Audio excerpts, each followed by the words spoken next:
Ami Renardo, bien le bonjour. Aujourd'hui on va parler d'un jeu tiré d'une BD, on va parler de Donjon les apprentis gardiens. Alors ici on est sur un jeu, on va dire, de gestion de monstres, ça sera pour 2 à 4 joueurs, et on sera sur des parties d'environ 45 minutes, 1 heure. Dans Donjon les apprentis gardiens, vous incarnez du coup des gardiens qui vont tenter de prendre la relève du château. Pour ça on va vous passer un bout de donjon, et vous allez devoir faire vos preuves, prouver que vous êtes apte à gérer ce business. Vous pourrez ainsi recruter des monstres et gérer à votre guise les différentes salles du château. Et vous pourrez également compter sur les personnages iconiques de la BD pour vous aider dans votre tâche. Et comme d'habitude, avant de démarrer cette vidéo, n'hésitez pas à laisser votre meilleur pouce bleu et à vous abonner si ce n'est pas déjà fait. Tout ça, ça permet de soutenir grandement la chaîne. Et sur ce, c'est parti. Dans une partie de Donjon les apprentis gardiens, vous allez jouer à tour de rôle jusqu'à ce que la dernière carte menace soit piochée. Dans ce cas-là, après un décompte des points, le joueur qui en a le plus remporte la partie. A votre tour, vous aurez 5 étapes à suivre, avec une étape de menace, une étape de gardien qui sera optionnelle, et vous allez pouvoir activer une capacité, une étape de recrutement depuis le plateau principal, une étape de déplacement, et enfin une étape de pouvoir qui encore une fois sera optionnelle. Ça sera ensuite au joueur suivant de jouer. Lors de la première phase, donc la phase de menace, s'il y a moins de 5 monstres dans la forêt ou dans le marais, vous allez retourner la prochaine carte menace. Ces cartes, vous allez devoir les résoudre de gauche à droite. L'effet de gauche s'appliquera à tous les joueurs. En général, vous devrez ajouter ou déplacer des aventuriers dans le donjon. Lorsqu'ils se déplacent, ils avanceront dans l'ordre croissant des salles. A noter qu'à tout moment, s'ils arrivent dans le bureau, c'est-à-dire dans la salle 5, vous allez prendre la tuile malus de plus faible valeur dans votre réserve et vous la poserez à gauche de la salle. Ça fera donc des points en moins en fin de partie. Sur la pancarte suivante, vous allez retrouver les sbires que vous allez ajouter dans la zone qui a moins de 5 monstres. Et parfois, vous allez retrouver une icône de crâne. Et dans ce cas, vous allez conserver la carte à droite du plateau face cachée, au lieu de la défausser dans le cimetière. Lorsqu'il y a autant de menaces à droite du plateau que le nombre de joueurs, vous allez retourner la première carte auberge. Il y aura un effet qui va s'appliquer aux joueurs qui possèdent le plus ou le moins d'aventuriers dans le donjon. Vous défausserez ensuite la carte ainsi que toutes les cartes menaces qui étaient sur le côté. Elles iront dans le cimetière. Vient ensuite la phase de gardien où vous allez pouvoir interagir avec votre tuile. A noter qu'en début de partie, cette dernière est face cachée. Et dès lors que vous aurez 5 monstres dans le bureau, vous allez pouvoir la retourner face visible. Et si c'était déjà le cas, durant cette phase, vous allez pouvoir utiliser l'un des 3 pouvoirs. Vous prendrez alors le jeton malus le plus petit et vous allez recouvrir l'effet que vous voulez appliquer. Vous perdrez ainsi de plus en plus de points à chaque utilisation. Vous allez ensuite recruter dans l'une des 3 zones du jeu, donc l'oubliette, la forêt ou le marais, et vous allez pouvoir prendre jusqu'à 2 monstres de la même couleur. Tous ces monstres recrutés iront soit à l'entrée de votre donjon, ou bien dans une salle contenant déjà un monstre du même type. En tout cas, tous vos monstres recrutés devront se déployer au même endroit. Avant-dernière phase avec le déplacement, vous pourrez bien sûr déplacer un peu tous vos monstres. Vous aurez autant de déplacements que le nombre de monstres total de la couleur que vous avez recruté. Et chaque pas vous permet de déplacer n'importe quelle créature dans votre donjon vers une salle ou un couloir adjacent. Et vous ne pourrez pas déplacer les aventuriers. Enfin, dernière phase avec le pouvoir, où vous allez pouvoir envoyer un et un seul de vos monstres aux oubliettes. Ça va permettre d'activer l'effet de sa salle. Vous aurez en salle 1 le laboratoire de Rousse, vous allez pouvoir activer l'une des 3 cartes face visibles. De façon générale, cela vous permettra de faire apparaître des monstres plus rapidement dans votre donjon. En salle 2, vous aurez le réfectoire de Marvin. Vous pourrez prendre un monstre violet que vous placerez dans la salle de votre choix, et vous pourrez activer l'une des cartes face visibles. Vous aurez un effet pour vous dans un cadre blanc, et parfois un effet dans un cadre rouge qui va s'appliquer à tous les autres joueurs. Dans la 3e salle, vous pourrez faire 7 déplacements répartis comme vous le souhaitez. Et enfin, dans la 4e salle, vous allez piocher la première carte du paquet et appliquer ses effets. De même, vous pourrez retrouver des encarts blancs qui vous concernent, et des encarts rouges qui vont concerner tous les autres joueurs. Et c'est avec ce type de carte que vous allez pouvoir retirer les aventuriers de votre donjon. Et vous allez ainsi jouer à tour de rôle jusqu'à ce que la dernière carte menace soit piochée. Vous allez terminer le tour de table avant de passer au décompte des points. Et si pour terminer le tour de table vous avez besoin de piocher des cartes menaces supplémentaires, vous les prendrez de la défausse. Pour ce qui est du décompte, vous allez marquer les points des 4 tuiles objectifs tirées à la mise en place. Vous allez marquer 7 points par salle dans laquelle vous avez au moins 4 monstres de couleurs différentes. Et vous allez perdre les points de vos tuiles malus. Enfin, pour chaque aventurier présent, vous allez perdre autant de points que le numéro de la salle où il se trouve. Et le joueur avec le plus de points remporte la partie. Et on se retrouve comme d'habitude pour quelques tours de jeu histoire de mettre toutes ces règles en application. Alors ici, comme à notre habitude, on est sur une configuration de joueurs, avec une mise en place qui a déjà été faite. Alors chaque joueur a récupéré son plateau, et à noter que vous allez pouvoir retrouver une petite asymétrie, notamment sur l'entrée du donjon. Chaque joueur devra placer des créatures, des monstres différents. Ici, on a récupéré 4 tuiles objectifs au hasard. On a placé 5 monstres dans le marécage et 3 dans la forêt. A noter qu'au début, il fallait en récupérer 2 de chaque, donc 2 jaunes, 2 bleus, 2 verts et 2 rouges, et on les a placés de façon aléatoire. Ici, on a préparé les différentes cartes, et quoi dire de plus, chaque joueur a récupéré sa tuile gardien.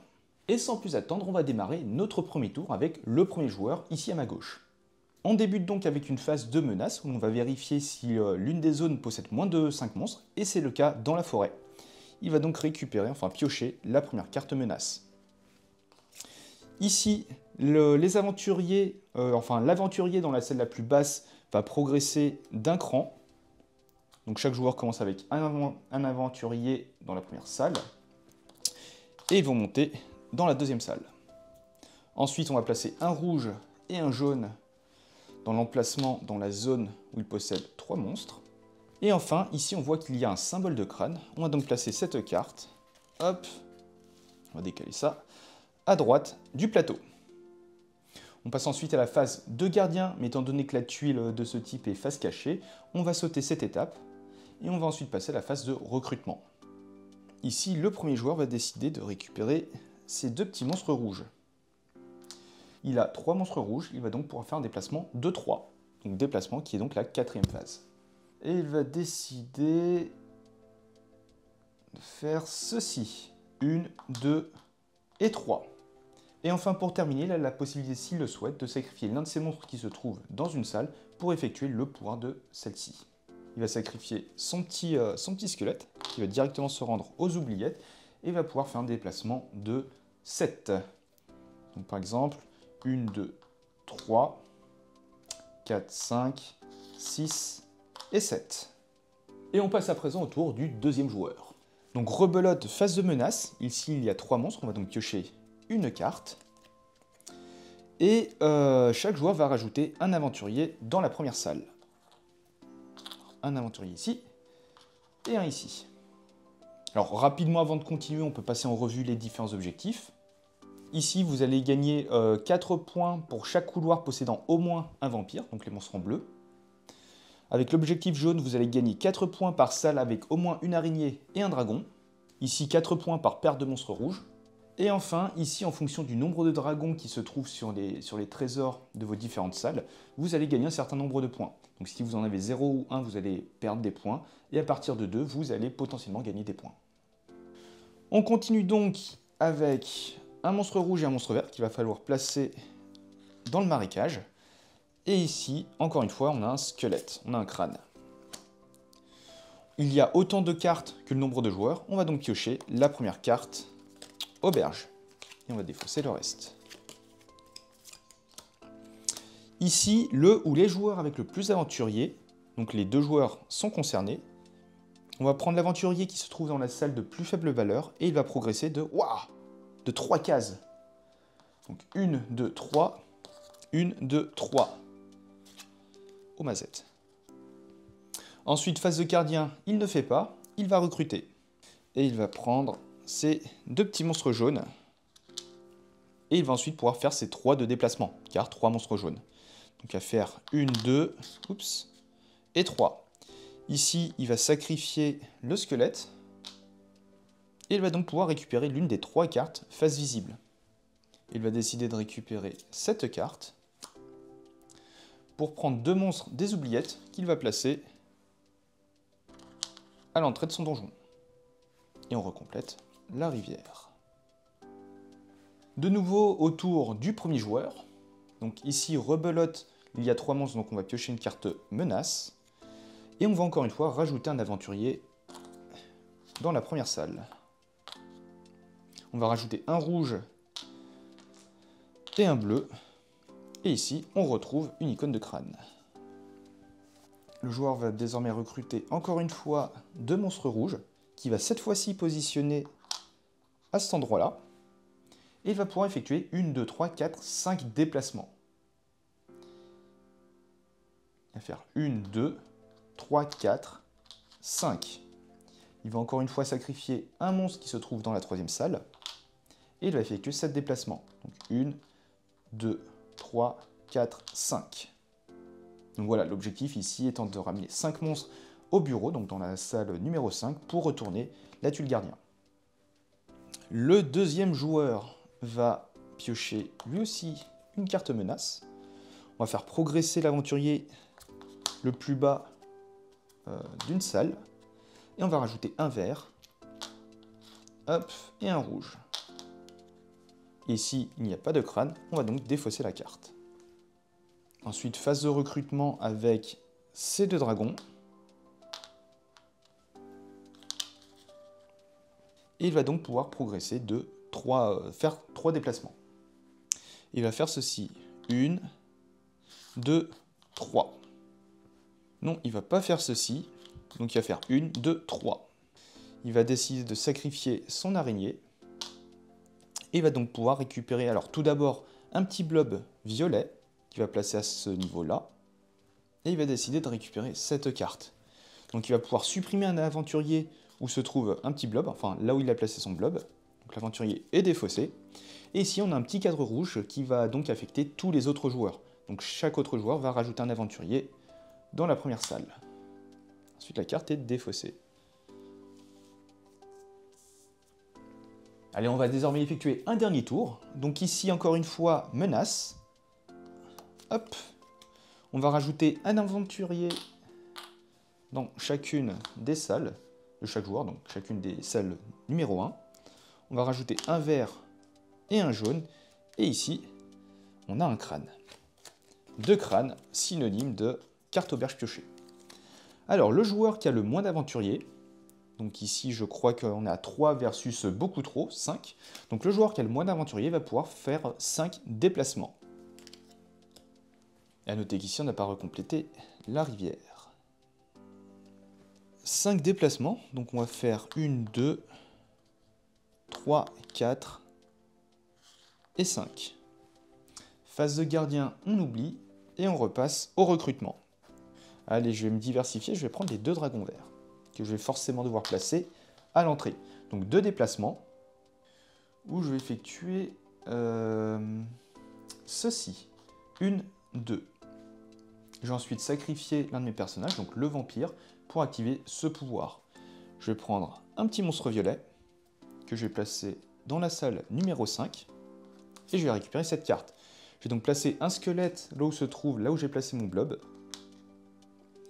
Et l'aventurier, alors cadre rouge donc chez tous les autres joueurs, l'aventurier qui se trouve au plus bas va progresser de 3 cases. Donc 1, 2, 3. Pour rappel, dès qu'un aventurier arrive au bureau, le joueur va devoir récupérer la première tuile malus qui va positionner à cet endroit. Ici, j'ai 5 monstres, je vais donc pouvoir révéler ma tuile gardien. Et désormais, lors de la deuxième étape, je vais pouvoir activer l'une des 2 capacités en utilisant bien sûr une tuile malus. Et on termine par recompléter la rivière.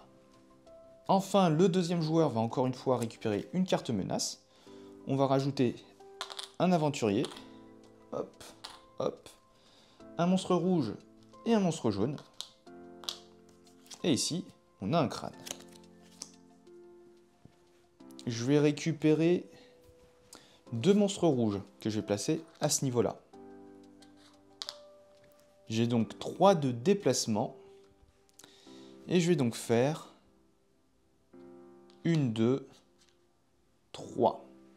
Je vais sacrifier mon petit blob pour activer l'effet de la salle numéro 4, qui est donc de piocher la première carte du paquet. Ici, je vais pouvoir, avec Isidore, retirer un aventurier de mon choix, donc celui qui est le plus proche du bureau, naturellement. Et pour tous les autres joueurs, l'aventurier qui se trouve au plus bas va progresser de 3 salles. Donc 1, 2, 3. Donc attention, ici, ça va commencer à devenir critique. Et vous allez continuer ainsi en jouant à tour de rôle jusqu'à ce que la pioche de carte menace soit vide. Dans ce cas-là, vous allez terminer le tour de table avant de passer au décompte des points. Donc pour rappel, vous allez regarder les points des objectifs, vous allez retirer les points des malus, vous allez retirer les points des aventuriers restants dans vos salles. Donc par exemple ici, je vais perdre 8 points. Et enfin, pour chaque salle avec 4 monstres différents, comme par exemple, ici c'est pas le cas, mais si j'étais dans cette configuration-là, là j'aurais marqué 7 points supplémentaires. Donc 7 points par salle avec 4 types de monstres différents. Et bien sûr, le joueur qui a le plus de points remporte la partie.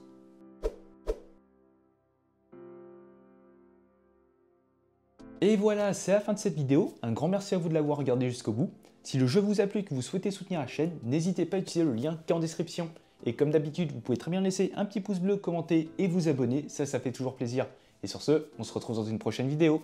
Ciao!